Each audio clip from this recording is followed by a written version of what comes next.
Well, our next guest believes that exciting things can happen when educators step outside their boxes and try new tools and approaches.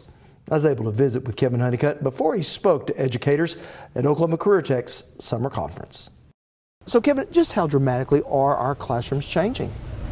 You know, I see some change in some classrooms. What I think the other question it might be, how much is the world changing? Because the job of the classroom is to prepare kids for that world. So I hope they're changing. I hope they're evolving. I hope they're becoming more like what the world is doing. So what's the world doing? Well, it seems like that what the world is asking us to do is prepare kids who know how to communicate, collaborate, cooperate, and learn when they need to learn. You know, not to memorize so much as know how to know. Right? So if I hire you, I kind of want you to be self-reliant. Like, you know, I don't want to have to coach you and manage you, but you just take off and go. And I think that's what we're looking for. And I come to a conference like this where it's all about empowering kids to become self-directed learners. That's exciting because I think that's where we all should be, getting kids ready for this world and to know how to take off and learn on their own. You know, we've heard the old term, you know, no longer a sage on the stage, but a guide on the side. Is that what a teacher's role is now? Even that for sure, a guy on the side, but also how about a meddler in the middle? Someone just messing with things. Like you find a fact online and I say, how do you know that's true? Because you just want to be done. Because in the old days, kids would say, I'm done, because we did this to them with worksheets. It was possible to be done. But no startup and no company wants you to just be done. It's all about iteration. I mean, what iPhone are we on by now? It wasn't about having one and handing it in and saying, I'm done. So asking questions all the time. Whenever you feel like you want to answer a question, don't steal that opportunity from them, but ask them, how could you find that out? Because there's a million different ways to find out now. I like to say to kids that no one can stop you but you. From an instructor's perspective, how hard is it to keep someone's attention in today's world where all this information is available and all this information is coming at them? Right. If you are the sage on the stage, very hard.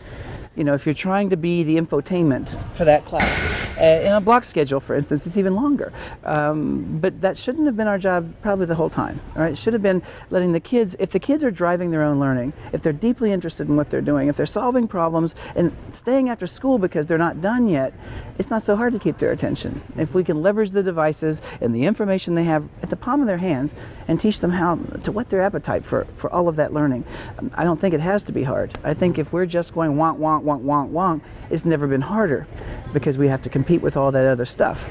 I would call that stuff resources. So that's the takeaway for instructors. What about parents? We have got to get all of us on the same page. I'm a big fan of having parent nights where we just say, let's work together, can we?